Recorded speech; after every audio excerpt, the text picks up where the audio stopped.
Hello बच्चों, ignite classes में आपका स्वागत है। मैं वर्षा आज आपके सामने लेकर के आई हूँ झारखंड एकेडमिक काउंसिल के द्वारा जारी किया गया मैट्रिक का पहला मॉडल सेट साइंस के फिजिक्स के सब्जेक्टिव टाइप क्वेश्चंस को लेकर के। ठीक है, इससे पहले मैंने आप लोगों को उस मॉडल सेट के फिजिक्स के ऑब्जेक्टिव टाइप क्वेश्चंस को कराया था। अगर आपने उसे नहीं देखा है तो आप जा करके देख सकते हैं। ठीक है, आज हम सब्जेक्टिव टाइप क्वेश्चंस को उसके सॉल्यूशन के साथ देखेंगे, तो आप हमारे साथ इग्नाइट क्लासेस से जुड़िए। ठीक है, चलिए तो शुरू करते हैं। पहला क्वेश्चन है, क्वेश्चन 41 से स्टार्ट है, जो कि क्या कह रहा है कि 10 ओम 15 ओम और 20 ओम के तीन प्रतिरोधक, क्या कह रहा है कि 10 ओम 15 ओम और 20 ओम के तीन प्रतिरोधक एक परिपथ में श्रेणी क्रम में जुड़े हुए हैं। ठीक है, यदि 15 ओम प्रतिरोधक में विभव गिरावट 3 वोल्ट है, यदि आपका कोई प्रतिरोधक है, ठीक है, 15 ओम का, उसमें विभव गिरावट 3 वोल्ट है, तो आपको उसमें पूरा विद्युत धारा निकालना है, मतलब आई का मान निकालना है, और फिर 10 ओम प्रतिरोधक में विभव गिरावट ज्ञात करना है, मतलब विभवांतर निकालना है। ठीक है, तो चलिए हम इसका सॉल्यूशंस को देखते हैं। ठीक है,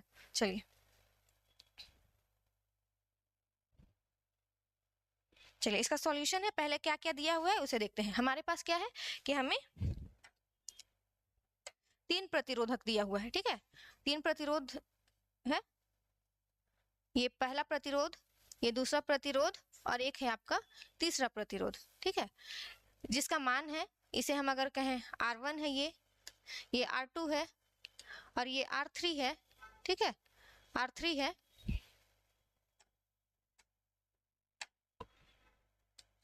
R3 है, जो कि श्रेणी क्रम में जुड़े हुए हैं। श्रेणी क्रम में क्या होता है, सब एक लाइन में एक तार से जुड़े हुए रहते हैं। ठीक है, जिसमें इसका मान क्या दिया हुआ है, मान आपका दिया हुआ है 10 ओम 15 ओम और 20 ओम। इसका मान है आपका 10 ओम, ये है 15 ओम का, और ये है 20 ओम का। ठीक है, ये है 20 ओम का। इसमें जो 15 ओम का विभवांतर है, ठीक है, इसमें एक विभवांतर भी लगा हुआ है। ठीक है, जो कि उसका मान क्या है, 3 वोल्ट का। तो हमें क्या कहा गया है, हमें कहा गया है कि हमें विद्युत धारा निकालना है इस परिपथ पे। ठीक है, तो पहले जो दिया हुआ है उसको आप लिखिएगा। सॉल्यूशन किसका है, ये सॉल्यूशन है आपका 41 का। ठीक है, ये है आपका 41 का सॉल्यूशन है। आपको जो मान दिया हुआ है उसको आप पहले लिख लीजिएगा कि क्या दिया हुआ है। दिया है आपका पहला प्रतिरोध, ठीक है, श्रेणी क्रम में संयोजित पहला प्रतिरोध। मैं डायरेक्ट लिख रही हूँ, R1 का मान क्या है, 10 ओम। ठीक है, R2 का मान है, आप इस एक के नीचे एक लिखते चलिएगा, R2 का मान है 15 ओम, और R3 है आपका 20 ओम। ठीक है, इसी में आपका ये बतलाया है कि जो 15 ओम का प्रतिरोध है उसमें विभवांतर कितना है। ठीक है, तो फिर दूसरा दिया हुआ है कि 15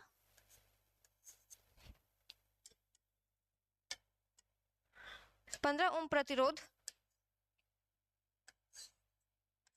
15 ओम प्रतिरोध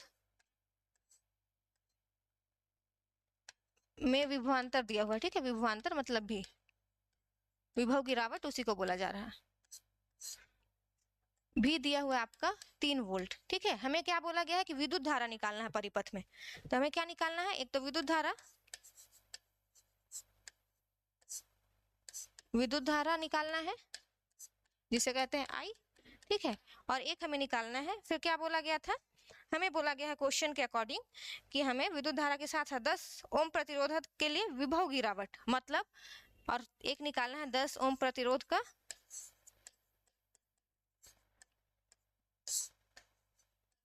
विभव गिरावट।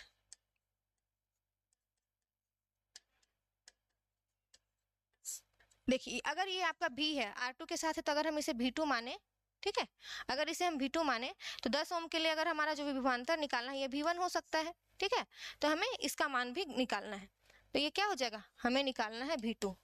ठीक है, तो चलिए अब पहला पोर्शन बोला विभव, हमें विद्युत धारा निकालना है, तो चलिए इस पे हम चलते हैं। ठीक है, क्या है, हम जो दिया हुआ है मान उसके अकॉर्डिंग हम जानते हैं, क्या हम जानते हैं, ओम का नियम।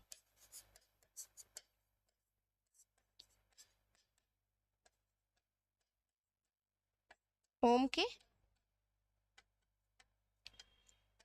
नियमानुसार आप सभी को पता हो कि ओम का नियम क्या कहता है, ओम का नियम बतलाता है V इक्वल टू IR। तो इसी का यूज करके हम क्या करेंगे, विद्युत धारा निकालेंगे। तो विद्युत धारा निकालने के लिए क्या करना होगा, हम पहला है, ठीक है, ये जो पहला पोर्शन कुछ बोल रहा है वहां निकाल रहे हैं हम लोग विद्युत धारा।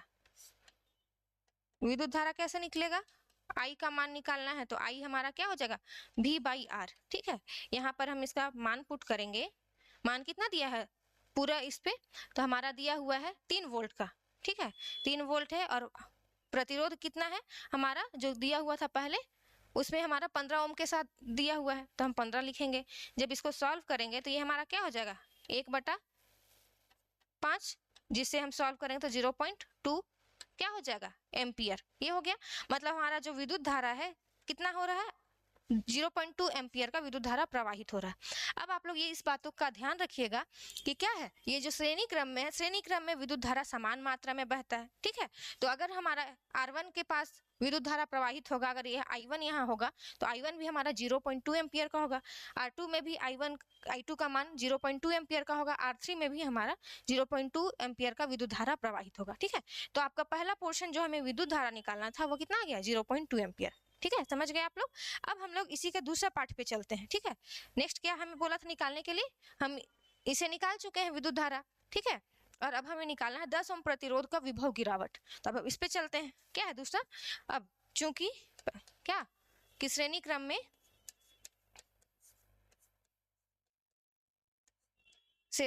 समान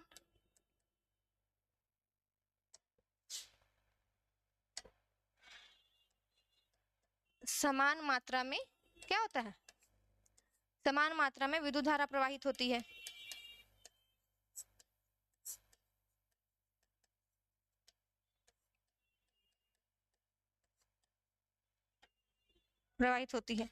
इसीलिए अगर आप इसका में प्रवाहित होगा अगर I, तो वो किसके बराबर होगा I1, हमारा I1 के बराबर भी होगा, या फिर I2 के बराबर भी होगा, या फिर I3 के बराबर भी होगा, ऐसा होगा।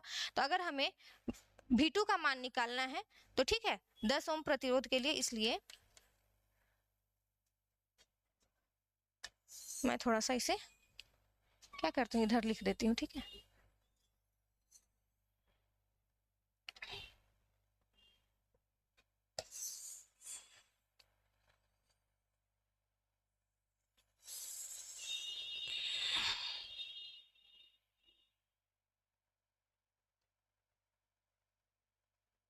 ठीक है, विजिबल है।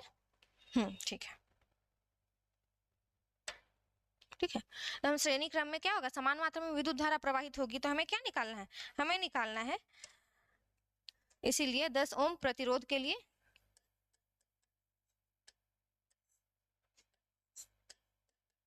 क्या हो जाएगा, प्रतिरोध के लिए हमारा 10 ओम हमारा पहला प्रतिरोध है, तो इसके लिए I2 भी हमारा 0.2 एम्पियर हो जाएगा। ठीक है, और इसका प्रतिरोध दिया हुआ है। ठीक है, R1 हमें दिया हुआ है कितना 10 ओम। तो अगर हम इसके लिए विभवांतर निकालेंगे, इसलिए विभवांतर क्या हो जाएगा हमारा, विभवांतर मतलब V2 हमारा हो जाएगा ओम के नियम के अनुसार ही हमारा क्या होता है, ओम का नियम यहाँ दिया हुआ V = IR। ठीक है, तो V2 निकालना होगा तो क्या हो जाएगा I2R2। ठीक है, I2R2 हो जाएगा। तो इसमें अगर हम मान निकालें तो क्या हो जाएगा I2 हमारा I के बराबर ही है, और I हमारा कितना आया है, ये आया हमारा 0.2 एम्पियर आया है ना। तो हम इसमें 0.2 एम्पियर को मल्टीप्लाई करेंगे किससे 10 ओम से, तो ये कितना हो जाएगा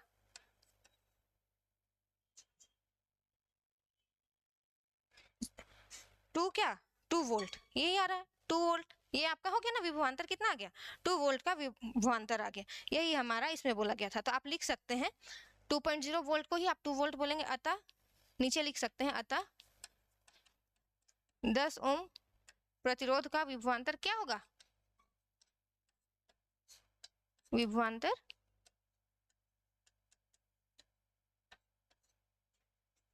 2 वोल्ट है। ठीक है, यही आपका हो जाएगा आंसर। ठीक है, आप समझ गए होंगे इस तरीके से आपको बनाना है। ठीक है, चलिए ये क्वेश्चन का आंसर कंप्लीट हो चुका है, तो अब हम चलते हैं नेक्स्ट क्वेश्चन पे। ठीक है, चलिए आप नोट डाउन करते हुए चलिएगा। अब हम चलते हैं नेक्स्ट क्वेश्चन में, साइंस का दूसरा क्वेश्चन में। ठीक है, यहाँ पे एक और क्वेश्चन है, क्वेश्चन नंबर 41 पे ही और करके दिया हुआ है, हमने इसका सॉल्यूशन देख लिया है। अब हम चलते हैं इसके सॉल्यूशन पे। ठीक है, क्वेश्चन नंबर 41 विजिबल है ना, क्वेश्चन नंबर 41 का जो और क्वेश्चन है इस पे। अब दूसरा क्वेश्चन क्या कह रहा है कि 5 ओम 10 ओम 15 ओम के 3 प्रतिरोधक श्रृंखला में जुड़े हुए हैं। इस बार भी आपके पास 3 प्रतिरोध दिया गया है और वे भी श्रृंखला में जुड़े हुए हैं, मतलब श्रेणी क्रम में जुड़े हुए हैं। और संयोजन 30 वोल्ट की बैटरी से जुड़ा हुआ है। और ये जो पूरा संयोजन है, जिस तरीके से आपका प्रतिरोध को जोड़ा गया है, उसमें 30 वोल्ट का बैटरी लगा हुआ है। ठीक है, सर्किट में एमीटर वोल्ट मीटर जुड़े हुए हैं। और ये जो सर्किट है, परिपथ है, इसमें आपका एमीटर भी है और वोल्ट मीटर भी है। ठीक है, एमीटर और वोल्ट मीटर भी है। तो इसमें आपको 10 क्या बोल रहा है, सभी उपकरणों को उचित क्रम में जोड़ने वाला एक सर्किट आरेख बना है। मतलब इस बार हमें विद्युत परिपथ भी बनाना होगा। और फिर दूसरा बोल रहा है, यहाँ भी 2 पार्ट में आपका है कि 10 ओम प्रतिरोध में प्रवाहित धारा और विभवांतर ज्ञात कीजिए। इस बार आपको 10 ओम के लिए विद्युत धारा भी निकालना और विभवांतर। ठीक है, तो आप समझ गए होंगे इस क्वेश्चन में क्या कहा जा रहा है। तो चलिए अब हम इसका सॉल्यूशन को देखते हैं। ठीक है,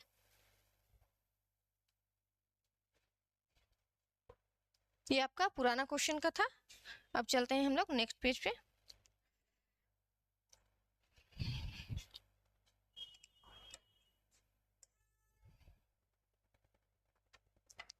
इस बार हमारा है क्वेश्चन नंबर 41 का ही। ठीक है, क्वेश्चन नंबर जो 41 है, इसका ये और पार्ट है। ठीक है, ये जो और पार्ट है अथवा करके, उसका हम लोग सॉल्यूशन को देखेंगे। ठीक है, क्वेश्चन में इसमें भी आपका 3 प्रतिरोध दिया हुआ है और तीनों इस बार भी श्रेणी क्रम में जुड़े हुए हैं। और इसका भी हमें क्या करना है, किरण आरेख सबसे पहले बनाना है। ठीक है, तो किरण आरेख बनाने के लिए हम क्या करेंगे, पहले तीनों को श्रेणी क्रम में है तो श्रेणी क्रम में जोड़ेंगे। ठीक है, आपके पास 3 प्रतिरोध है, पहला प्रतिरोध, दूसरा प्रतिरोध, तीसरा प्रतिरोध। ठीक है, तीनों प्रतिरोध का मान क्या दिया हुआ है क्वेश्चन के अकॉर्डिंग, क्वेश्चन के अकॉर्डिंग दिया हुआ है आपका 5, 10 और 15 ओम का। ठीक है, ठीक है, चलिए ये आपका 5 ओम का एक प्रतिरोध है, ये 10 ओम का प्रतिरोध है और ये 15 ओम का प्रतिरोध है। यही है आपका 5, 10 और 15 ओम का ही।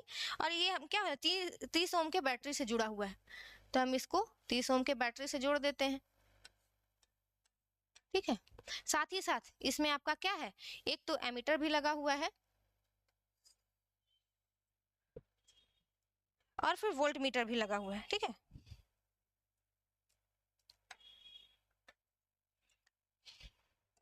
तो हम यहाँ पर क्या करेंगे, एमीटर लगा देते हैं, ये श्रेणी क्रम में ही जुड़ता है। ठीक है, तो ये हो गया प्लस पे, ये माइनस। आप लोग जानते हैं इधर धनात्मक होता है, इधर ऋणात्मक होता है।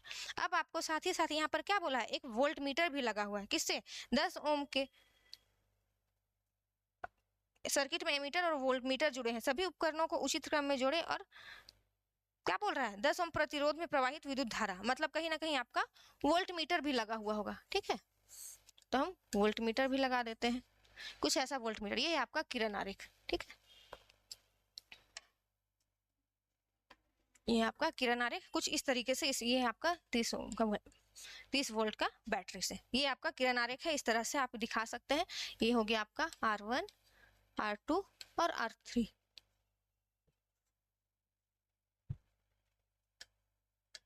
ठीक है, इसमें आपका विद्युत धारा इधर से प्रवाहित होगा I। ठीक है, और कुछ ऐसा। चलिए ठीक है, अब ये हो गया आपका विद्युत परिपथ। अब हम इसका आगे का जो सॉल्यूशन है उसको देखते हैं। ठीक है, ये सर्किट कंप्लीट हो गया। अब आगे क्या बोल रहा है क्वेश्चन में, क्वेश्चन में कह रहा है कि सर्किट आरेख बनाने के बाद 10 ओम प्रतिरोध में प्रवाहित धारा और विभवांतर ज्ञात करना है। ठीक है, तो इस बार भी जो जो टर्म दिया हुआ है हम उसको निकालेंगे। ठीक है, चलिए इस बार भी आपका R1 का मान दिया हुआ है। ठीक है, R1 है आपका कितना, 5 ओम, फिर है R2 आपका 10 ओम और R3 है आपका 15 ओम। ठीक है, ये दिया हुआ है। विभवांतर भी आपको दिया हुआ है,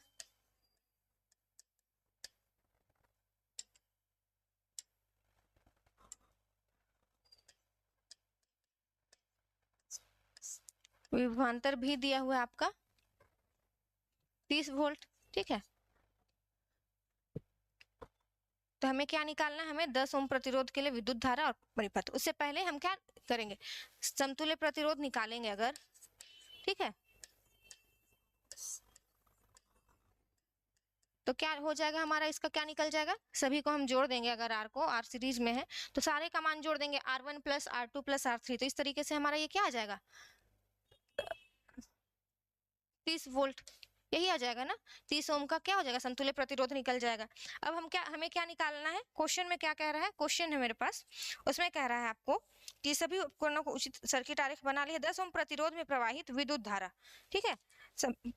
विद्युत धारा निकालना है तो क्या करना होगा, विद्युत धारा निकालने से के लिए हमें क्या होगा, हमें पता है, ठीक है। हम क्या जानते हैं, हम जानते हैं ओम के नियमानुसार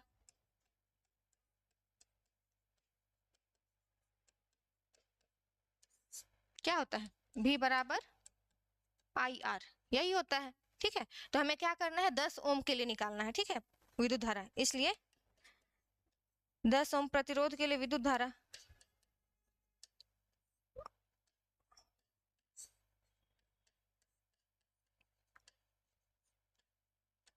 विद्युत धारा निकालना है हमें, ठीक है, I, ठीक है। I क्या होता है, I हो जाएगा हमारा V/R, ठीक है। जैसा इससे पुराना वाला क्वेश्चन था, पिछला क्वेश्चन था, उसी के जैसे।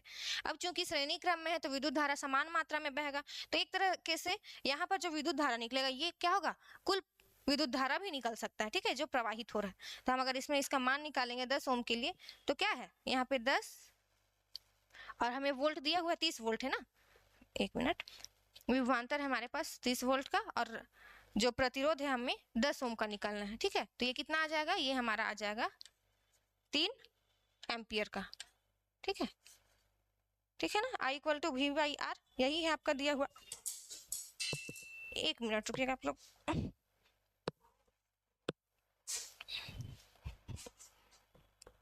आपका क्या है, R1 R2 R3, ठीक है। 10 ओम प्रतिरोध के लिए विद्युत धारा निकालना है हमको। अच्छा 1 मिनट, रुकिए, आपका पहले इसके लिए पूरे परिपथ के लिए हमें क्या करना होगा, पूरा विद्युत धारा निकालना होगा, ठीक है। हमें पहले 10 ओम प्रतिरोध से पहले क्या करना होगा, परिपथ का पहले निकालना होगा, ठीक है। परिपथ का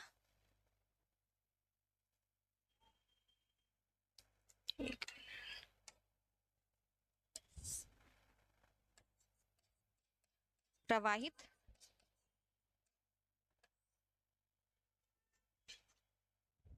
परिपथ में प्रवाहित विद्युत धारा, ठीक है। तो पहले परिपथ के लिए निकालेंगे, यहाँ पे हम समतुल्य प्रतिरोध निकाले ना 30 ओम, पहले इसका मान रख करके हमको क्या करना होगा, विद्युत धारा का मान निकालना होगा, ठीक है। बोले ये हो जाएगा, तब हमारा आ जाएगा 1 क्या एम्पियर,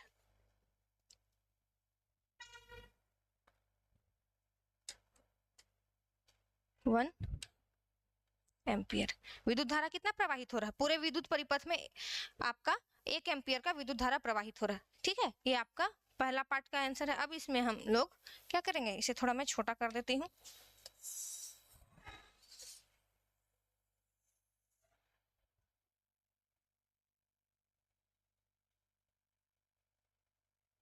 ठीक है, विजिबल होगा,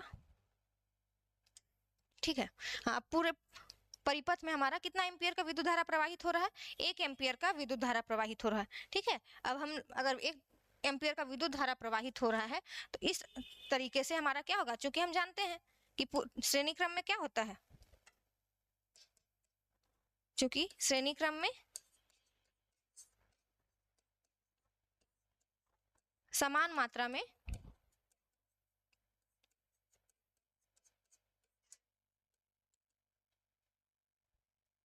विद्युत धारा प्रवाहित होती है,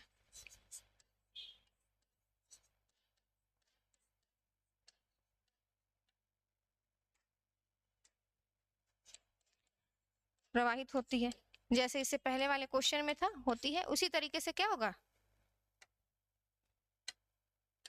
प्रवाहित होती है, ठीक है। तो इसलिए क्या हो जाएगा, हमारा जो विद्युत धारा I का मान आया है ये 1 एम्पियर, ठीक है, ये सभी में आपका इक्वल मान पे प्रवाहित होगा, ठीक है। मतलब I आपका क्या हो जाएगा, I1 के बराबर, वही I2 के बराबर भी हो जाएगा, या फिर I3 के बराबर, ठीक है। लेकिन हमें निकालना क्या है, हमें कहा गया है कि 10 ओम प्रतिरोधक के लिए हमें क्या करना है, विभवांतर निकालना है, यही ना बोला गया है कि 10 ओम प्रतिरोधक के लिए विभवांतर निकालना है। तो हम क्या करेंगे, अब निकालेंगे, अब दूसरा पोर्शन है, ठीक है, आपका दूसरा पार्ट पे चल रहे हैं। 10 ओम प्रतिरोध के लिए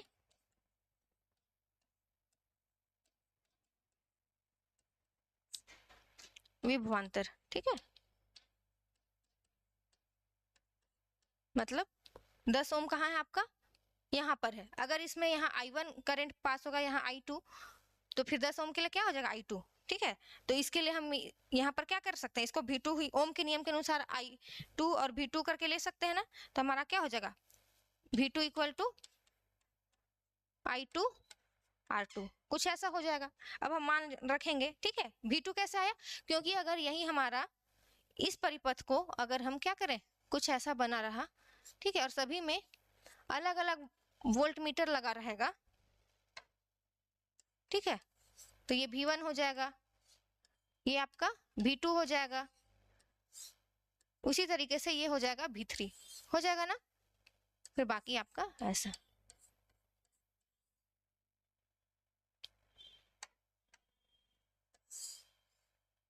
कुछ ऐसा रहेगा। ठीक है, तो हमें क्या निकालना है, 10 ओम के लिए, और ये हमारा क्या है 10 ओम, तो इसी में I2 बह रहा होगा और इसका मान क्या है, ये है हमारा R2। तो ओम के नियम से ये हो जाएगा V2 equal to I2 R2। ठीक है, आप समझ गए होंगे इस चीज को, V2 इक्वल टू क्या आता है I2 R2, तब हम इसमें इसका मान रखेंगे।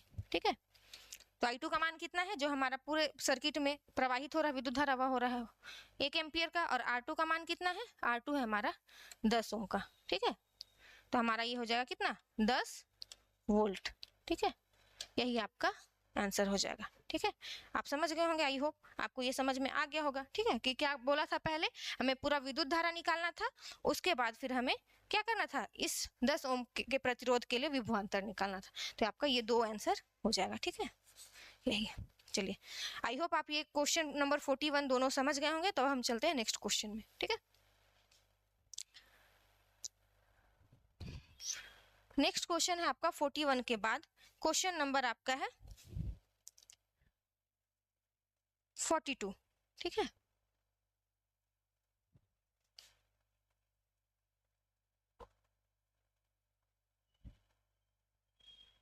क्वेश्चन नंबर 42,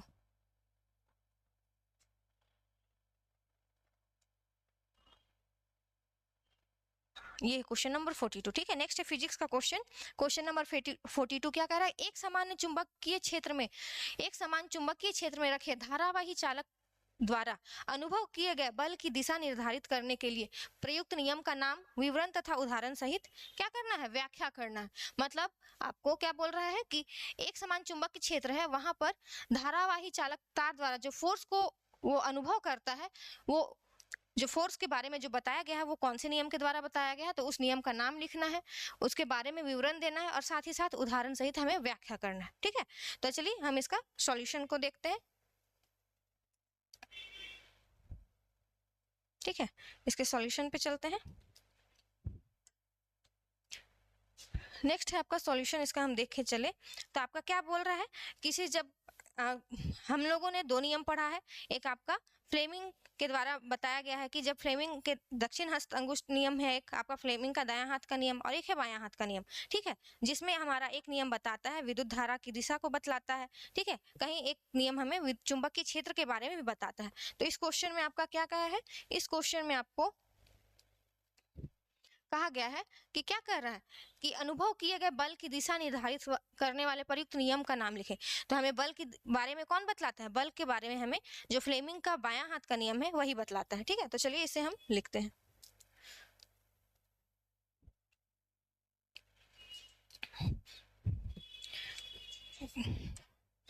ये है क्वेश्चन नंबर 42 का सॉल्यूशन। ठीक है, 42 ही है। हाँ, क्या बोला गया इसमें, आप लिख सकते हैं जब कोई, इसका सॉल्यूशन है। ठीक है, जब कोई धारावाही चालक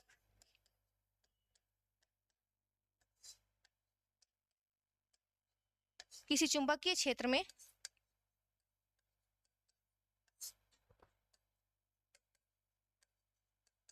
किसी चुंबकीय क्षेत्र में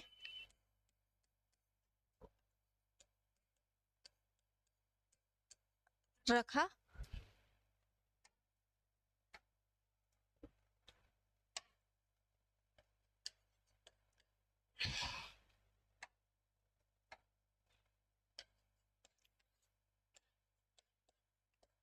रखा जाता है, ठीक है। क्या बोल रहा है, जब कोई धारावाही चालक किसी चुंबकीय क्षेत्र में रखा जाता है तो उस पर एक बल लगता है, ठीक है। क्या होता है, रखा जाता है तो तो उस पर एक बल लगता है, और ये जो बल को निर्धारित करता है, ठीक है, तो यही जो बल है, बल को आप मेरे साथ लिखते हुए चलिएगा, ठीक है। बल को निर्धारित करने वाले, ठीक है, क्या कह रहा है, बल को निर्धारित करने वाले, उस पर एक बल लगता है, बल को निर्धारित करने वाले दिशा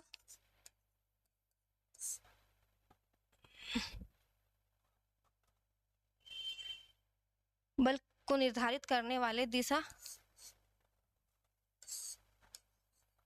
के बारे में हमें किसके किसके द्वारा पता चलता है, फ्लेमिंग के बाएं हाथ के नियम से, ठीक है। हमें फ्लेमिंग के बाएं हाथ के नियम से मिलता है, ठीक है, से मिलता है। अब फ्लेमिंग का बाएं हाथ का नियम क्या कहता है, ठीक है, आप इतना लिख लिए। इसमें आप हमें पूछा गया था कि ये जो नियम है बल की दिशा को निर्धारित करता है, ये किस नियम से पता चलता है, तो ये हमें किससे पता चला, हमें फ्लेमिंग के बाएं हाथ के नियम से पता चला, ठीक है। अब ये फ्लेमिंग का नियम को भी हमें बतलाना है पूरा, ठीक है, व्याख्या करना है ना, तो हम अब इसके नियम के अनुसार क्या होगा, तो फ्लेमिंग के नियम के अनुसार या फिर इस नियम के अनुसार आप लिख सकते हैं, ठीक है। फ्लेमिंग के नियमानुसार, इस नियम के अनुसार हमें क्या करना है कि हमें अपने बाएं हाथ को इस तरीके से रखना है कि हमारा जो 3 फिंगर है, अंगूठा हो गया, ठीक है, बीच का तर्जनी अंगुली हो गया, या फिर ये मध्यमा, तीनों एक दूसरे से क्या हो, परपेंडिकुलर रखे हुए हो, ठीक है। ऐसा हमें रखना इस नियम के अनुसार। क्या कह रहा है, पहला बोल रहा है हमें अपने बाएं हाथ की 3 उंगली, ठीक है, 3 उंगली कौन कौन सा होगा, उंगली आपका है अंगूठा, फिर है आपका तर्जनी, अंगूठा के बगल में क्या होता है, तर्जनी, तथा मध्यमा अंगुली, एक दूसरे के क्या हो, मध्यमा एक दूसरे के लंबवत हो, मतलब 90 डिग्री का कोण बनाता हो, ठीक है, एक दूसरे के लंबवत हो, ये हमारा पहला कंडीशन है, ठीक है। ओम के नियम के अनुसार क्या करना है, हमें सारी जो 3 अंगुली है उसे एक दूसरे के परपेंडिकुलर रखना है ताकि 90 डिग्री का कोण बनाए, ठीक है। अब इसमें से अब जब आप तीनों को एक दूसरे के लंबवत रखेंगे तो क्या होगा, जो आपका अंगूठा है, अंगूठा क्या बताएगा, अंगूठा आपका चालक में लगने वाले बल की दिशा को बताएगा, अंगूठा चालक में लगने वाले बल की दिशा को बताएगा, बल की दिशा को बताता है, ठीक है।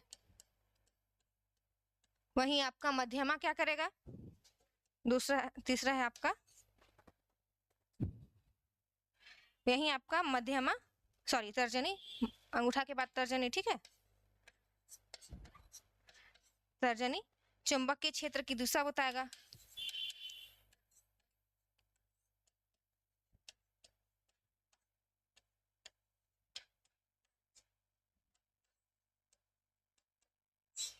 दिशा को बताता है, ठीक है।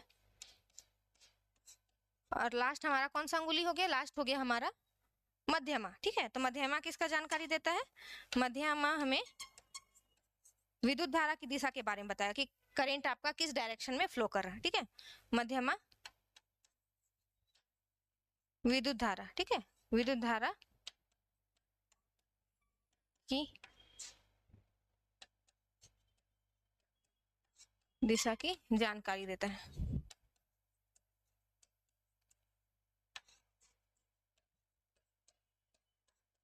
यही आपका है क्या है, फ्लेमिंग का बाएं हाथ का नियम। इसके अकॉर्डिंग आप लिख सकते हैं, ठीक है। एक मिनट रुकिएगा।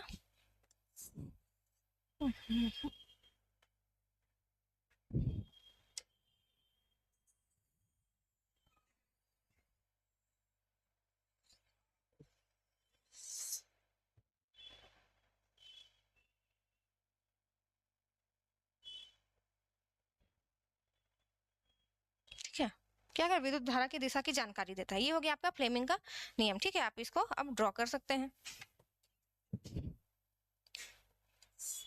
कुछ ऐसा रहेगा। ये आपका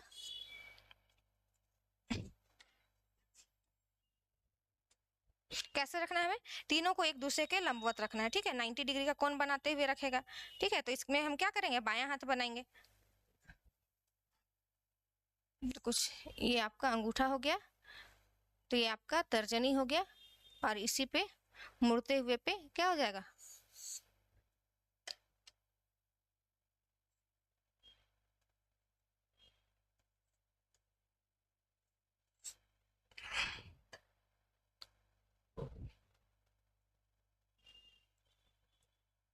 एक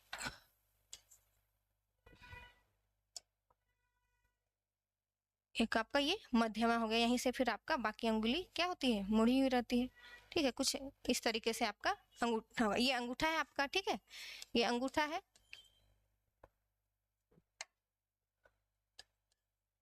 अंगूठा है, ये आपका तर्जनी है, और ये है आपका मध्यमा, ठीक है। तो अंगूठा क्या बताएगा, ये हमें बल की दिशा बताएगा। ये हमारा तर्जनी चुंबकीय क्षेत्र के बारे में बताएगा, चुंबकीय क्षेत्र, ठीक है। और ये जो मध्यमा है, ठीक है, ये मध्यमा हमें विद्युत धारा की दिशा बताएगा, ठीक है, विद्युत धारा की ये बताएगा, ठीक है। चलिए, आप ये समझ गए होंगे। अब आपका इसी क्वेश्चन में क्या बोला था, नियम बतलाना था कि किस नियम का प्रयोग करते हैं। फिर आपको बोला था नियम के बाद आपको क्वेश्चन में क्या कहा था, एक मिनट, नियम के बाद आपको बोला गया था विवरण भी देना था, विवरण हमने दिया है। और अब आपको बोल रहा है कि उदाहरण सहित व्याख्या करें, ठीक है। तो उदाहरण भी अगर हम दें तो क्या होगा, अब हम इसका उदाहरण लिखते हैं, ठीक है। थोड़ा सा मैं इसे और छोटा कर दे रही हूँ।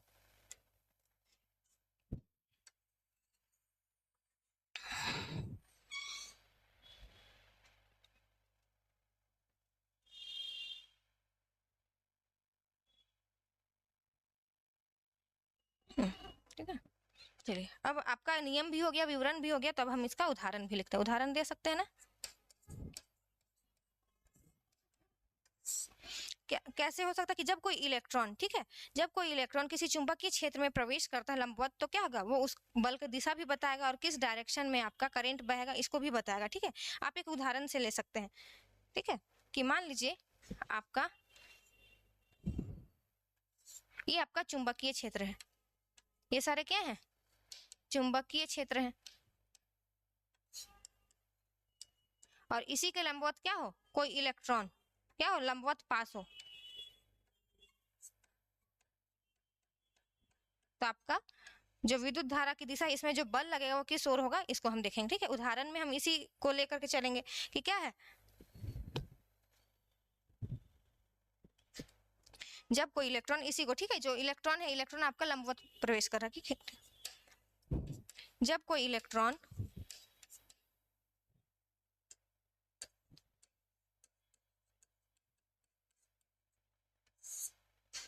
किसी चुंबकीय क्षेत्र में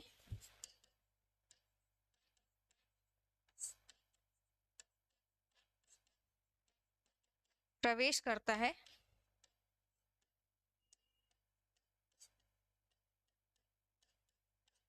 ठीक है, जब कोई इलेक्ट्रॉन किसी चुंबकीय क्षेत्र में प्रवेश करता है तो क्या होता है, तो इलेक्ट्रॉन में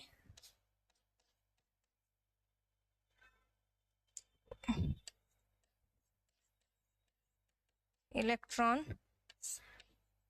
में आरोपित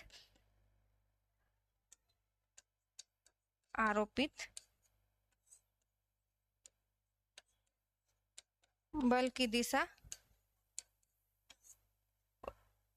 चुंबकीय क्षेत्र, ठीक है, और विद्युत धारा के लंबवत होती है। चुंबकीय क्षेत्र तथा विद्युत धारा के लंबवत होती है। ये तो आप लोग जानते हैं। अब आप लोग को ये भी पता होगा कि जिस दिशा में इलेक्ट्रॉन प्रवाह करता है उसके विपरीत दिशा में क्या होता है, विद्युत धारा प्रवेश करती है, ठीक है। तो आप इसको भी लिख सकते हैं उदाहरण में। मैं इसे थोड़ा सा ऊपर कर दे रही हूँ, ठीक है, फिर मैं छोटा करके आप लोग स्क्रीनशॉट ले लीजिएगा। विद्युत धारा लंबवत होती है चूंकि क्या है, चूंकि इलेक्ट्रॉन के गति की दिशा के विपरीत, इलेक्ट्रॉन के गति के दिशा के विपरीत क्या होता है, विद्युत धारा होती है, ठीक है। विद्युत धारा होती है। अतः अगर आपका विद्युत धारा नीचे की ओर होगा तो फर्स्ट उसके ऑपोजिट डायरेक्शन बाहर की ओर होगा तो बल किधर होगा, अंदर की ओर होगा। अतः बल क्या होगा, बल अंदर की ओर होगा।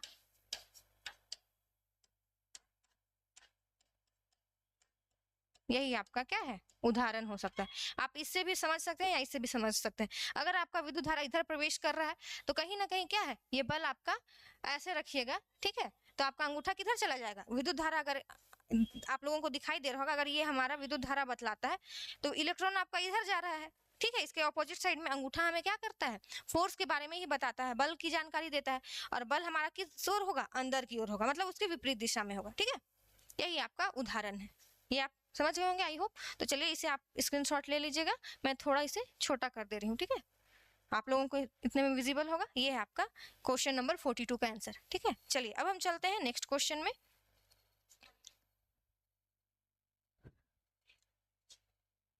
नेक्स्ट क्वेश्चन है आपका क्वेश्चन नंबर 42 हो चुका है। अब है हमारा क्वेश्चन नंबर 45, ठीक है, क्वेश्चन नंबर 45।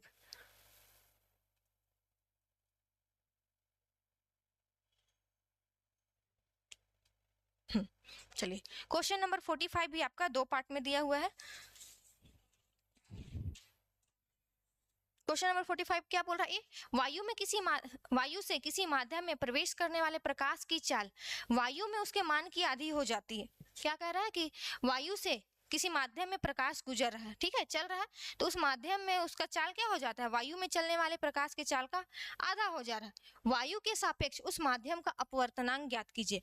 मतलब हमें क्या करना है कि उस माध्यम में किस स्पीड से आपका प्रकाश चल रहा है तो उसके सापेक्ष हम लोगों को क्या करना है, अपवर्तनांक मतलब n ज्ञात करना है। तो आप लोग जानते होंगे कि अपवर्तनांक क्या होता है, अपवर्तनांक प्रकाश में चाल, ठीक है, किसी माध्यम में प्रकाश की चाल और वायु में प्रकाश की चाल का क्या होता है, अनुपात होता है। तो हमें वही अपवर्तनांक निकालना है, किसके सापेक्ष, वायु के सापेक्ष में माध्यम में, ठीक है। तो चलिए हम इसका आंसर देखते हैं।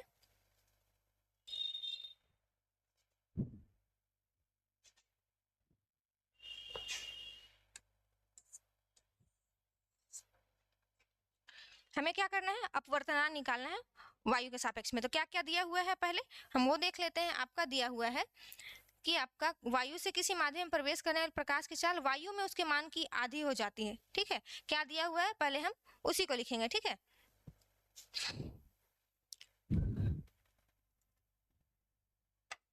क्या दिया हुआ है, क्वेश्चन नंबर आपका है 45, ठीक है, 45 का है आपका ए नंबर।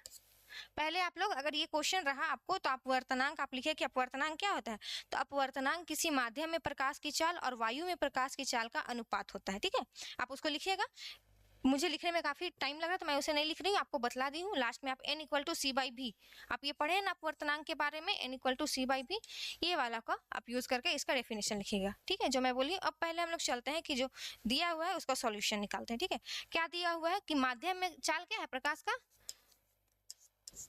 माध्यम में प्रकाश की चाल। तो माध्यम में प्रकाश की चाल को हम किससे दिखलाते हैं, v से दिखलाते हैं, ठीक है। v हमारा क्या दिया हुआ है कि वायु में प्रकाश की चाल का आधा है, मतलब क्या है कि 1/2, मतलब आधा है किसका, वायु में प्रकाश की चाल का, ठीक है। वायु में प्रकाश की चाल का क्या है, माध्यम में जो जिस चाल से चल रहा है वो वायु में चलने वाले चाल का आधा है। तो अब इसको हम कैसे लिखेंगे, हम जानते हैं, ठीक है। आपका ये हो गया चाल कितना आ गया है हमारा, तब हो जाएगा हमारा v इक्वल टू, ठीक है, माध्यम में चाल क्या हो जाएगा v इक्वल टू, वायु में प्रकाश की चाल को हम किससे दिखलाते हैं, इसे हम दिखलाते हैं c से। आप लोगों को पता होगा स्पीड ऑफ लाइट, ठीक है, c से दिखलाते हैं। तो ये क्या हो गया हमारा आ जाएगा v equal to C by two, ठीक है। ऐसा आएगा कि मतलब माध्यम में चाल क्या है, प्रकाश की चाल का आधा है, ठीक है। अब हमें क्या निकालना है, हमें निकालना है अपवर्तनांक वायु के सापेक्ष माध्यम का, ठीक है। तो अब हम क्या करेंगे, अब या अतः वायु के सापेक्ष, ठीक है, वायु के सापेक्ष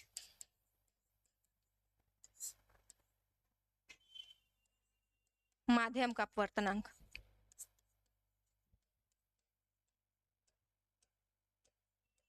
अपवर्तनांक, ठीक है। और इसे हम किससे दिखाते हैं, n से दिखलाते हैं अपवर्तनांक को, n इक्वल टू, तो क्या हो जाएगा हमारा n, यहाँ c हो जाएगा, ये भी कुछ ऐसा होता है, ठीक है। तो इसे हम कैसे लिख सकते हैं, n इक्वल टू प्रकाश का चाल कितना है, ये c है, और माध्यम में प्रकाश का चाल कितना है, c बाई टू है। तो अब इसे हम सॉल्व करेंगे तो ये क्या हो जाएगा, n इक्वल टू हमारा ये 2 ऊपर चला जाएगा, कुछ नहीं है इसी के नीचे, मतलब 1 होता है। तो ये हमारा कुछ, मैं थोड़ा सा इसे छोटा कर दे रही हूँ, ठीक है।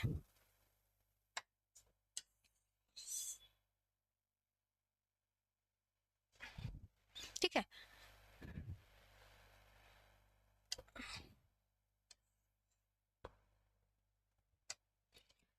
c बाई, ये क्या हो जाएगा हमारा, ये क्या है, माध्यम में चाल हमारा c बाई टू है, तो c बाई टू, ठीक है। तो ये हमारा सॉल्व करने पर ये क्या हो जाएगा, c बाई वन इंटू ये 2 ऊपर चला जाएगा और ये c नीचे, तो इस तरीके से ये कट होगा तो हमारा कितना आ जाएगा, n का वैल्यू आ जाएगा 2, ठीक है। यही आपका पहला ए का क्या हो जाएगा, आंसर हो जाएगा, ठीक है। मतलब जो क्या है, अब वायु, तो अतः वायु के सापेक्ष माध्यम का अपवर्तनांक कितना होगा, 2, यही आपका आंसर है, ठीक है। ये आपका ए नंबर हो चुका है।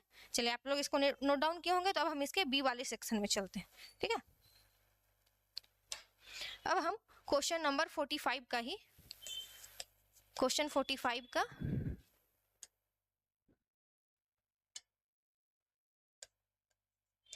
बी के पोर्शन में चलते हैं, ठीक है। ये आपका बी के पोर्शन में, बी का पोर्शन अब क्या निकालने कहा है आपको कि अपवर्तनांक n1 के, आपका है ना ये क्वेश्चन, अब आपका ए हो चुका है, हम लोग इसका अपवर्तनांक निकाले, ये कि क्या आया, ये 2 आया। अब हम चलते हैं इसमें, अपवर्तनांक n1 के पदार्थ से बनी कांच की एक स्लैब को अपवर्तनांक n2 के माध्यम में रखा गया है, ठीक है। क्या कह रहा है कि एक माध्यम है आपका, एक आपका अपवर्तनांक, किसी अपवर्तनांक का कोई पदार्थ है, उसको कांच की एक स्लैब को अपवर्तनांक n2 के माध्यम में रखा गया है। स्लैब पर एक प्रकाश किरण आपतित होती है, कांच की स्लैब से निकलने वाली प्रकाश किरणों का पथ बनाए, मतलब यहाँ पर 2 माध्यम है जिसका अपवर्तनांक आपको n1 और n2 दिया हुआ है, ठीक है। तो यहाँ पे हमें क्या करना है, तीनों का प्रकाश किरणों का पथ बनाना है, मतलब रास्ता बनाना है, ठीक है। कंडीशन आपको दिया हुआ है n1 equal to, sorry n1 is greater than n2, दूसरा है n1 इक्वल टू n2, और तीसरा है आपका n1 is less than n2, ठीक है। तो पहले हम क्या करेंगे कि अपवर्तनांक में जो जो हमें दिया हुआ है उसको हम करते हैं, ठीक है।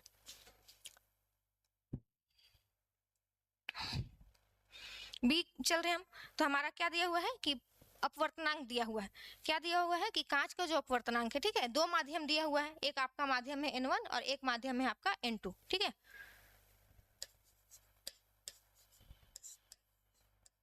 कांच का अपवर्तनांक दिया हुआ था, ठीक है, ये दिया हुआ था आपका N1, ठीक है। अब और वहीं एक आपका दिया हुआ था एक दूसरा माध्यम का अपवर्तनांक जिसे हम दिखला रहे हैं N2 से, ठीक है। पहला कंडीशन में ये बोला था,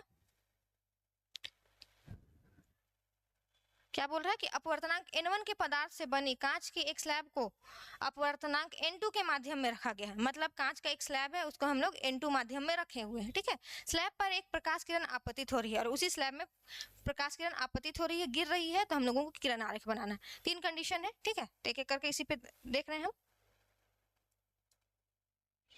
ये आपका दिया हुआ है, तो पहला जो उसमें पहला कंडीशन है, ठीक है, क्या दिया हुआ है, N1 इज ग्रेटर देन, क्या दिया हुआ है, N2, ठीक है। N1 is greater than N2 दिया हुआ है, हम पहले इसे निकालते हैं। तो इस बार क्या, पहले हम माध्यम बनाते हैं, ठीक है। क्या दिया हुआ है कि हमारे पास 2 माध्यम है, एक कांच का स्लैब है,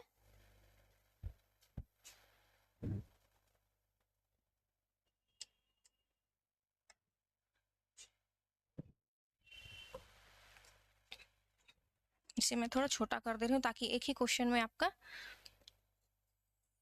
सारा एक ही साथ आ जाए, ठीक है।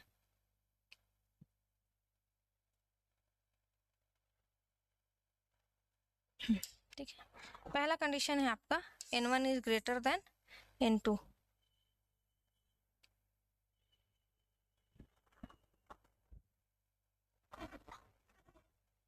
पहला है आपका N1 is greater than N2, तो हमें क्या करना है, ऐसा माध्यम बनाना है या इस तरीके से प्रकाश किरण को निकालना है कि जिसमें N1 का मान क्या हो, ज्यादा हो, उसका अपवर्तनांक आपका क्या होगा, ज्यादा होगा, ठीक है। तो कांच का स्लैब है आपका, जिसे क्या किया गया है, एक माध्यम में रखा गया है,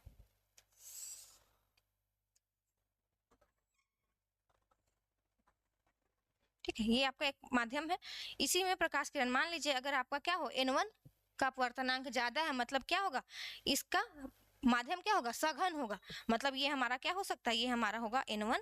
और अगर कहीं से प्रकाश किरण आ रही है जिसका अपवर्तनांक छोटा है, तो क्या हो जाएगा, N2 हमारा विरल माध्यम होगा।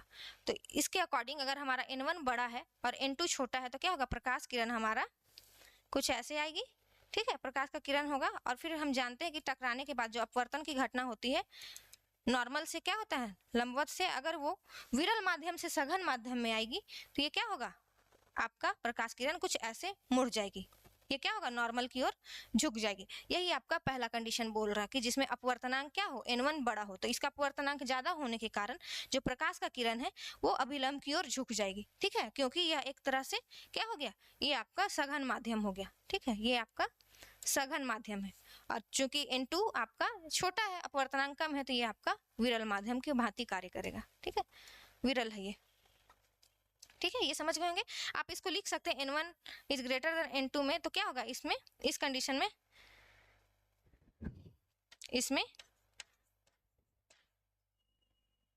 या फिर आप इसको ऐसे भी लिख सकते हैं, जब N1 is greater than N2 होगी, हो, ठीक है,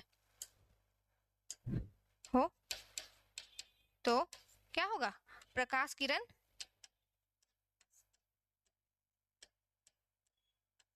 विरल माध्यम से सघन माध्यम में प्रवेश करेगा, विरल से सघन माध्यम में प्रवेश करेगा,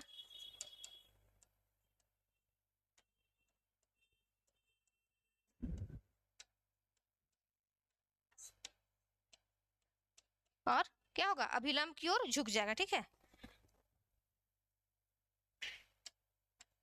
और अभिलंब की ओर झुक जाएगा, ठीक है, ये आपका यह बतला रहा, ठीक है, ये आप समझ गए होंगे। चलिए, ये आपका पहला कंडीशन है, ठीक है, जब ये आपका क्या हो, N1 is greater than N2 हो, ये हो गया पहला, आप समझ गए होंगे, आप विजिबल है, हाँ ठीक है। चलिए अब हम चलते हैं, आपका इसमें 3 कंडीशन दिया हुआ है, ठीक है, तो 3 कंडीशन के लिए हम अब यहाँ पे करते हैं, दूसरा कंडीशन क्या है, दूसरा कंडीशन दिया है आपको N1 इक्वल टू N2, मतलब इस बार क्या है कि दोनों का अपवर्तनांक एक दूसरे के बराबर है। तो इस बार कैसा हमारा किरण आरेख बनेगा, इस बार कोई माध्यम है, ठीक है, इस बार क्या होगा कि एक माध्यम है और इसका अपवर्तनांक दूसरे माध्यम के अपवर्तनांक में, अगर मान लीजिए ये हमारा क्या था, हम लेकर के चल रहे हैं इसे N1, ठीक है, और ये हमारा है N2, ये एक माध्यम है, तो ये दोनों का अपवर्तनांक क्या होगा, बराबर होगा। मतलब अगर ये विरल माध्यम है तो ये भी विरल होगा, दोनों माध्यम। अगर ये सघन माध्यम है तो ये भी सघन माध्यम, क्योंकि कहीं ना कहीं यहाँ क्या बतला रहा है, N1 इक्वल टू N2, यही बतला रहा है कि माध्यम अलग अलग नहीं है। तो इस कंडीशन में, ऐसे कंडीशन में जब प्रकाश किरण किसी माध्यम में टकराएगी तो ये बिना मुड़े क्या होगा, आगे बढ़ जाएगी, ठीक है, अभिलंब की ओर ना तो ये विचलित होगी, ना तो उसके नजदीक आएगी, ना उससे दूर होगी, ठीक है। तो इसका आपका इस कंडीशन में क्या होगा, जो प्रकाश किरण है नॉर्मल जितना कोण में ये इंसिडेंट होगा, आपतित होगी, यही उतना ही कोण से ये क्या होगा, रिफ्लेक्ट होकर के आगे चला जाएगा। ये आपका एंगल आर होता है ना, और ये है आपका एंगल आई, ठीक है, ये चीज है। तो वैसे ही यहाँ पे भी ये भी था क्या, आई, और ये था आपका आर, ठीक है, जब आपका ये बड़ा था। तो इस कंडीशन में इसमें क्या होगा, ये विचलित नहीं होगी, जिस कोण से या जिस मार्ग से ये आ रही थी और जिस रास्ते से पे जाती है या दूसरे माध्यम में प्रवेश करेगी तो बिना विचलित हुए ये आगे बढ़ जाएगी, ठीक है, ये कुछ इधर निकल जाएगी। यही आपका दूसरा कंडीशन है। इसमें आप लिख सकते हैं, इसलिए क्या, जब N1 बराबर क्या होगा, N2 हो तो प्रकाश किरण क्या होगा, बिना विचलित हुए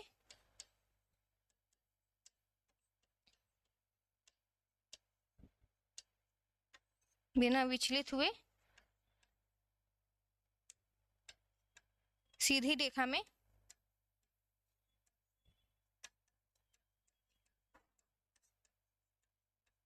आगे बढ़ जाएगी, ठीक है, या गमन करेगी, बढ़ जाएगी। यही आपका दूसरा कंडीशन है, ठीक है। आई होप आप ये समझ गए होंगे। अब हम चलते हैं तीसरा कंडीशन। तीन कंडीशन आप लोगों को दिया हुआ था ना, एक आपका ग्रेटर देन था, इक्वल था, और एक अब होगा हमारा तीसरा कंडीशन क्या, लेस देन, ठीक है। इस बार क्या होगा, N1 is less than N2, ये होगा, मतलब जस्ट ये जो पहला कंडीशन था इससे जस्ट उल्टा, ठीक है। तो इसमें क्या होगा ये देखते हैं। तो इस बार हमारा क्या होगा, बाकी ये जो विरल सघन है आप ये दर्शाते चलेगा, इस बार ये क्या है आपका समान माध्यम है दोनों, ठीक है। अगर इस बार हमारा क्या होगा, N1 बड़ा हो, अगर हम N1 को ऊपर लेके चल रहे हैं, ठीक है, अगर हमारा ये कोई माध्यम था, ये N1 था, ठीक है, तो इस बार क्या होगा, N1 छोटा है, ठीक है, और इस बार कहाँ प्रवेश करेगा, इस बार फिर हमारा N1 से N2 पर जाएगा। तो बाहर हमारा ये माध्यम था ना, यही वाला कंडीशन होगा, बस इस बार पहले क्या हो रहा था, विरल माध्यम से सघन में प्रवेश कर रहा था, इस बार सघन माध्यम से विरल प्रवेश करेगा। तो इस बार का किरण आरेख क्या होगा, कुछ ऐसा आपका दूर चला जाएगा। हम जानते हैं ना कि जब आपका सघन माध्यम से कोई प्रकाश किरण प्रवेश करता है तो जब इसमें हम 90 डिग्री का कोण नॉर्मल खींचते हैं अभिलंब, तो ये अभिलंब से क्या होता है, दूर हट जाता है, ठीक है। यह आपका आई है और ये आपका आर। तो इस बार क्या होगा, जो आपका रिफ्लेक्टेड एंगल है, ठीक है, वो आपका बड़ा हो जाएगा। यही आपका इस कंडीशन में कह रहा है। क्या होगा कि N1 अगर छोटा हो और N2 बड़ा हो, तो इस बार इस जो माध्यम है आपका, सॉरी यहाँ पे ये भी आपका क्या है, ये आपका N2 है, ठीक है। आपका प्रकाश किरण इस थर्ड कंडीशन में क्या होगा, ये थर्ड कंडीशन है आपका, थर्ड कंडीशन में सघन माध्यम से, ठीक है, इस बार क्या होगा, सघन माध्यम से कहाँ पर प्रवेश करेगा, विरल में प्रवेश करेगी, ठीक है, सघन माध्यम से विरल में प्रवेश करेगी। और इस कंडीशन में जब प्रकाश किरण सघन से विरल में प्रवेश करेगी तो अभिलंब से क्या होगा, दूर हट जाएगी, ठीक है। तो क्या लिखेंगे हम, इसलिए, ठीक है, इसलिए जब क्या आपका कंडीशन है N1 is less than N2 हो तो क्या होगा, तो प्रकाश किरण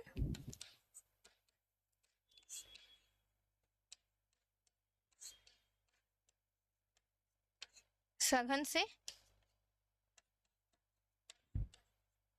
विरल माध्यम में प्रवेश करेगी,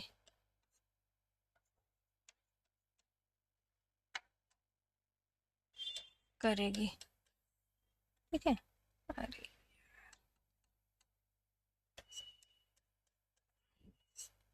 जो अभिलंब से दूर हट जाएगी, अभिलंब से क्या होगा, दूर हटेगी। यही आपका 3 कंडीशन है, ठीक है। आई होप आपको ये समझ में आ गया होगा। क्या हो रहा है, पहला कंडीशन में आपका विरल से सघन में प्रवेश करेगी जब n1 is greater than n2, जब दोनों बराबर होगा तो वह बिना विचलित हुए आगे बढ़ जाएगी। और तीसरा कंडीशन में जब n1 लेस देन n2 होगा तो क्या होगा, सघन माध्यम से विरल में प्रवेश करेगी, ठीक है, जिससे कि नॉर्मल से क्या होगा, दूर हट जाएगा। ये आपका नॉर्मल है, ठीक है। चलिए, आई होप आप ये समझ गए होंगे 45 का पूरा क्वेश्चन। तो अब हम चलते हैं नेक्स्ट क्वेश्चन में, ठीक है। नेक्स्ट क्वेश्चन है आपका 45 का हो गया एक। अब ये आपका क्वेश्चन है, ठीक है। अब ये आपका 45 का ही क्या था, बी नंबर और वाला है। अब ये 45 का ए हो गया। अब हम चलते हैं और के क्वेश्चन में, ठीक है।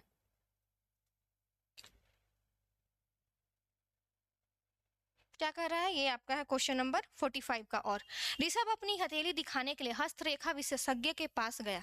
क्या किया ऋषभ कि अपना हाथ का रेखा दिखलाने के लिए हस्तरेखा विशेषज्ञ के पास गया। हस्तरेखा विशेषज्ञ ने इस उद्देश्य के लिए एक विशेष लेंस का उपयोग किया और उसका हाथ देखने के लिए विशेषज्ञ क्या किया, एक प्रकार का लेंस का उन्होंने प्रयोग किया। पूछ रहा है पहला, लेंस की प्रकृति और इसके उपयोग का कारण बताएं। अगर कोई विशेषज्ञ कोई लेंस का प्रयोग किया तो वो उस लेंस का क्यों प्रयोग किया, मतलब कौन सा लेंस का प्रयोग किया और किस लिए प्रयोग किया, इसका कारण बताना है आपको। दूसरा बोल रहा है, यहाँ भी आपका 3 टाइप में रखा, हस्तरेखा विशेषज्ञ को लेंस कहाँ रखना या पकड़ना चाहिए ताकि वस्तु का कैसा प्रतिबिंब चाहिए, वास्तविक और बड़ा चाहिए, ठीक है। और तीसरा बोल रहा है, इस बार दिया है आपको कि अगर लेंस की फोकस दूरी 10 सेंटीमीटर हो तो लेंस को हथेली से 5 सेंटीमीटर दूरी पर रखा जाता है तो प्रतिबिंब की स्थिति और आकार ज्ञात करने का हमको निकालना है, ठीक है, लेंस का सूत्र का प्रयोग करके। तो चलिए एक एक करके इसको देखते हैं। क्वेश्चन आप लोग देख लिए होंगे, तो चलिए इसका सॉल्यूशन को देखते हैं, ठीक है। ये हो गया आप लोग का। चलिए सॉल्यूशन अगर हम इसका देखें तो क्या है, क्वेश्चन नंबर ये है 45 का और, यही है ना। ये है आपका क्वेश्चन नंबर 45 में और वाला क्वेश्चन है, ठीक है, और वाला क्वेश्चन है ये। ऋषभ गया है कहाँ पर, हाथ दिखलाने के लिए। तो अब हम हाथ देखते हैं तो ये क्या मैग्नीफाइंग ग्लास होता है, वो ट्रांसपेरेंट होता है, मतलब ये कहीं ना कहीं क्या होगा, लेंस होगा। तो कौन सा लेंस का प्रयोग करेंगे, हम ऐसा लेंस का प्रयोग करेंगे ताकि अच्छे से हमारी हाथ की जो रेखा है, ठीक है, पतली पतली, वो आसानी से दिखाई दे सके। तो ऐसा कौन सा लेंस है जिसमें किसी भी वस्तु का क्लियर, साफ साफ या बड़ा प्रतिबिंब बनता है। तो हम जानते हैं कि उत्तल लेंस में आपका क्या होता है, बड़ा प्रतिबिंब बनता है, ठीक है। तो जो विशेषज्ञ है कौन सा, हस्तरेखा विशेषज्ञ, वो उत्तल लेंस का प्रयोग करेगा, ठीक है। तो यही आपका पहला जो क्वेश्चन बोला है, और ये आपका इस क्वेश्चन में जो ए बोला है कि लेंस की प्रकृति और इसके उपयोग का कारण बताए। तो पहला क्या होगा, और में आपका पहला कंडीशन होगा, हस्तरेखा विशेषज्ञ द्वारा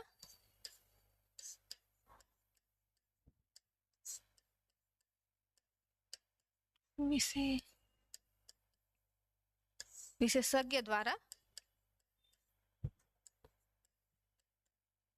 उत्तल लेंस का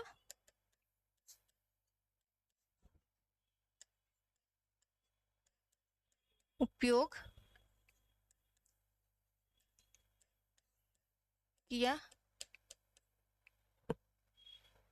किया जाएगा, ठीक है। क्यों, क्योंकि कारण भी पूछा था ना, क्योंकि उत्तल लेंस क्या करता है, उत्तल लेंस वस्तु से क्या करता है, बड़ा प्रतिबिंब बनाता है, ठीक है, वस्तु से। अवतल लेंस तो बिंदु आकार का ही बनाता है, वस्तु से बड़ा प्रतिबिंब बनाता है। पहला कंडीशन ये हो गया, उसका आंसर यही होगा, ठीक है, बड़ा प्रतिबिंब बनाता है या निर्माण करता है, ये आपका पहला है, ठीक है। ये हो गया। अब आपका ये हो गया एक, अब आपका बी क्या कह रहा है, ये हो गया लेंस की प्रकृति क्या था, कि लेंस की प्रकृति में उत्तल लेंस होगा, ठीक है, और इसका उपयोग का कारण क्या है कि उत्तल लेंस किसी भी वस्तु का बड़ा प्रतिबिंब बनाता है, ठीक है। अब दूसरा है, हस्तरेखा विशेषज्ञ को लेंस को कहाँ रखना या पकड़ना चाहिए ताकि वस्तु का वास्तविक और बड़ा प्रतिबिंब बने, ठीक है। अब हम बी पे चलते हैं, ठीक है। बी है आपका कि हस्तरेखा विशेषज्ञ को कहाँ रखना चाहिए, ठीक है। तो हस्तरेखा विशेषज्ञ को ऐसे जगह पर वस्तु का प्रतिबिंब देखने के लिए लेंस को रखना चाहिए जहां से उसको क्या हो, बड़ा प्रतिबिंब दिखाई दे, ठीक है, साफ साफ दिखाई दे और बड़ा प्रतिबिंब दिखाई दे। तो हम जानते हैं कि जब आपका उत्तल लेंस प्रतिबिंब का कितना कंडीशन बनाता है, 6 कंडीशन बनाता है, ठीक है। उसमें से आपका किस कंडीशन में उत्तल लेंस वस्तु का बड़ा प्रतिबिंब बनाता है या वास्तव में बनाता है? तो हम जानते हैं नॉर्मली क्या होता है कि जब वस्तु आपका 2 कंडीशन में हो तो आपका वस्तु का बड़ा प्रतिबिंब बनता है उत्तल लेंस में, ठीक है। तो विशेषज्ञ को कहाँ रखना चाहिए, हस्त रेखा विशेषज्ञ को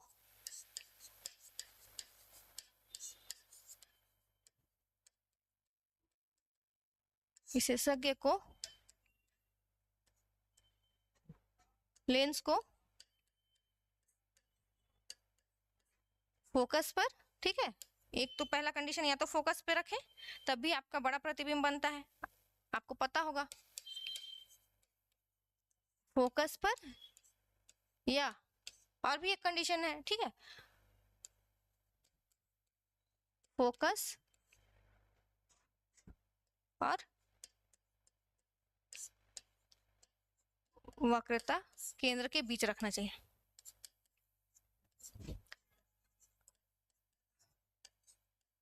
बीच रखना चाहिए ताकि वस्तु का वास्तविक और बड़ा प्रतिबिंब बने, ठीक है।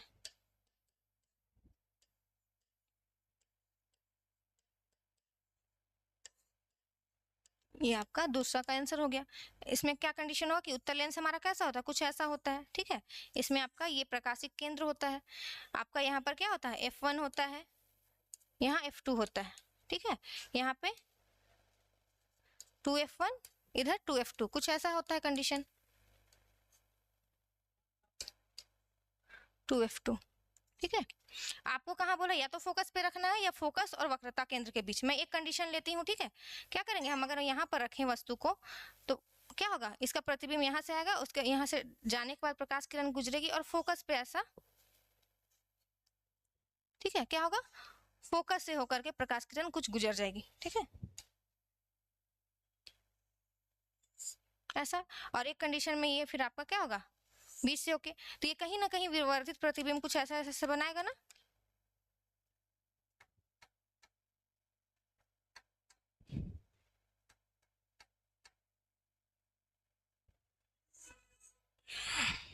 आप इसको अच्छे से स्केल से करके बनाइएगा, ठीक है, ऐसा। और ये एक आपका एक कंडीशन होगा कि यहाँ से ऐसा जाएगा, तो ये मिलेगा नहीं तो हमें इसी क्या करना होगा, पीछे मिलाना पड़ेगा, कुछ ऐसा मिलाते हैं ना, कहीं पर मिलेगा। तो अगर यहाँ मिला तो ये क्या हो रहा है, वस्तु से बड़ा प्रतिबिंब बनाया है, यहीं पर आपका क्या होगा, वस्तु का प्रतिबिंब बनेगा, ठीक है। ये कंडीशन आपका, मैं कलर चेंज कर दे रही हूँ, यहाँ पे आपका वस्तु का प्रतिबिंब बनेगा, ठीक है। तो ये क्या हो रहा है, वस्तु से बड़ा बन रहा है, A डैश B डैश, ठीक है, A डैश B डैश। तो ऐसे जगह में रखना होगा जहां वस्तु का बड़ा प्रतिबिंब बने, ठीक है। चलिए अब हम चलते हैं इसका सी पार्ट पे। सी पार्ट क्या कह रहा है, सी पार्ट आपका फिर कह रहा है, ये हो गया कहाँ पकड़ना चाहिए, तो आपका या तो फोकस दूरी पे रखना चाहिए तभी उसको बड़ा प्रतिबिंब मिलेगा, या फिर प्रकाशिक केंद्र और वक्रता के बीच में, ठीक है, प्रकाशिक केंद्र और फोकस के बीच में। अब तीसरा है, यदि इस लेंस की फोकस दूरी 10 सेंटीमीटर है, क्या कह रहा है, फोकस लेंस का फोकस दूरी दिया हुआ है F 10 सेंटीमीटर है और लेंस हथेली से 5 सेंटीमीटर की दूरी पर रखा हुआ है, मतलब आपका ये क्या बतला रहा है कि वस्तु से कितना दूर है, तो ये वस्तु की स्थिति बता रहा है। तो हमें क्या निकालना है, प्रतिबिंब की स्थिति और आकार ज्ञात करना है, किससे, लेंस का सूत्र से। तो चलिए अब इससे भी हम कर लेते हैं कंप्लीट, ठीक है। ये आप लोगों का हो चुका होगा, तो मैं थर्ड केस को भी यहीं पर मैं सॉल्व कर दे रही हूँ, ठीक है। आपका एक जगह रहेगा ये क्वेश्चन। अब चलिए हम चलते हैं सी टाइप पे, ठीक है।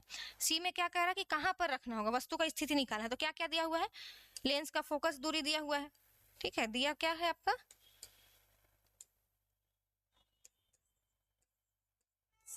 दिया है आपका लेंस का फोकस दूरी, फोकस दूरी दिया है, ठीक है, जिसे हम F से दिखलाते हैं। ये कितना दिया हुआ था, 5 सेंटीमीटर फोकस 10 सेंटीमीटर और 5 सेंटीमीटर आपका ये है, ठीक है। लेंस की फोकस दूरी है आपका 10 सेंटीमीटर, ठीक है। अब आपका दिया हुआ है, लेंस को रखा जा रहा है हाथ के सामने, तो एक तरह से वो वस्तु की स्थिति बता रहा है, ठीक है, मतलब यू बता रहा है वस्तु की स्थिति। लेंस से हाथ कितना दूर पर है, 5 सेंटीमीटर का दूर पे वस्तु की स्थिति, ठीक है, जिसे हम किससे दिखलाते हैं, यू से दिखलाते हैं। ये हो जाएगा आपका 5 सेंटीमीटर। तो हमें क्या निकालना है, प्रतिबिंब की स्थिति निकालना है, प्रतिबिंब की स्थिति, जिसे हम v से दिखलाते हैं, v हो गया आपका, ये निकालना है, ठीक है। तो हम जानते हैं लेंस सूत्र जानते हैं, तो लेंस सूत्र का प्रयोग करके, ठीक है। अब लेंस सूत्र द्वारा, ठीक है, क्या होता है लेंस सूत्र हम जानते हैं ना, 1/v minus 1/u equal to क्या होता है, 1/f, ये होता है आप लोग का लेंस सूत्र। तो हमें क्या निकालना है, प्रतिबिंब की स्थिति। तो मैं इसको इस साइड सॉल्व कर रही हूँ, ठीक है। तो हम क्या करेंगे, 1/v को इस ओर ही छोड़ देंगे और u हमारा उस ओर चला जाएगा, ठीक है। अब आप लोग ध्यान दीजिएगा कि यहाँ पे साइन कन्वेंशन या चिन्ह परिपाटी के अकॉर्डिंग हमेशा से हमारा फोकस कहाँ, इस ओर, क्योंकि जो उत्तल लेंस होता है ये प्रकाश किरणों को आगे बढ़ करके आगे फोकसित करती है, इसलिए हमारा इसका फोकस दूरी भी राइट साइड है, ठीक है, राइट साइड है, जिसलिए हम इसे धनात्मक में ही लेंगे, ठीक है। और आपका वस्तु की स्थिति भी हमारा क्या होगा, ऋणात्मक में होगा। अगर यहाँ वस्तु की स्थिति ऋणात्मक में है, लेकिन उस ओर जाने पर क्या हो जाएगा, आपका धनात्मक में हो जाएगा, ठीक है। तो आपका ये हो गया 1/v इक्वल टू क्या हो जाएगा, 1/u प्लस 1/f होगा ना, ये आपका u इस ओर आ जाएगा तब, ठीक है। अब हम इसका मान रखेंगे, वस्तु की स्थिति क्या है, ये है हमारा 5 सेंटीमीटर, ये आपका 1/5 प्लस फोकस दूरी क्या है 1/10, इसका एलसीएम क्या आ जाएगा, 10 आ जाएगा, ठीक है। तो फिर इसको एलसीएम आप सॉल्व कीजिएगा तो क्या हो जाएगा, 2 + 1, मतलब आपका क्या हो जाएगा, 1/f चल रहा है आपका, ठीक है, 1/f है इधर, यहाँ भी 1/f है, ठीक है। तो ये आ जाएगा आपका 3/10, 3/10। जब आपको f इतना निकल गया,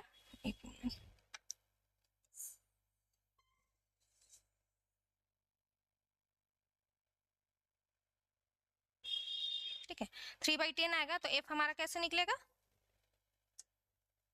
f है हमारा, f को ऊपर ले जाएंगे तो 10 भी ऊपर चला जाएगा, 10/3। तो इसको सॉल्व करेंगे तो ये क्या हो जाएगा हमारा 3.33, ऐसा कुछ आएगा। ये क्या हो जाएगा, सेंटीमीटर क्या होगा, फोकस दूरी, सॉरी ये हमारा 1/f की जगह में 1/v चल रहा है ना, ये हमारा हो गया 1/v, 1/v, 1/v, मतलब हमारा क्या हुआ, 3.33 सेंटीमीटर पर वस्तु की स्थिति होगी, यही हमारा बतला रहा है, ठीक है। अतः वस्तु क्या होगा, ये आप इसे थोड़ा सा मैं इसे ऊपर कर देती हूँ, और ठीक है, अतः प्रतिबिंब क्या होगा, 3.33 सेंटीमीटर दूर बनेगा, ठीक है। यही आपका क्या है, आंसर है इसके लिए, ठीक है। ये आपका पूरा सारा कंप्लीट हो गया है। तो चलिए आपका ये लगभग कितना, इतना ही क्वेश्चन आपका फिजिक्स में था, ठीक है। तो चलिए ये सारे क्वेश्चंस को हमने देखा और डील किया है, ये सारे सब्जेक्टिव टाइप क्वेश्चंस थे, आप इसे स्टेप बाय स्टेप कीजिए। लगभग 45 नंबर ही आपका लास्ट क्वेश्चन था फिजिक्स का, तो हमने ये पूरा कंप्लीट कर लिया है। तो आई होप आपको ये क्लास, इसका सब्जेक्टिव टाइप क्वेश्चन और इसका सॉल्यूशन अच्छा लगा होगा। आप इसे अच्छी तरीके से अपने नोट्स में लिखिए और प्रैक्टिस कीजिए, ठीक है। तो हमारा ये जो मॉडल सेट था वो कंप्लीट हो चुका है, तो मैं आज आपकी क्लास को यहीं तक लेती हूँ, ठीक है। आप इसका अच्छे से नोट्स बनाइए और प्रैक्टिस कीजिए, ठीक है। Thank you class.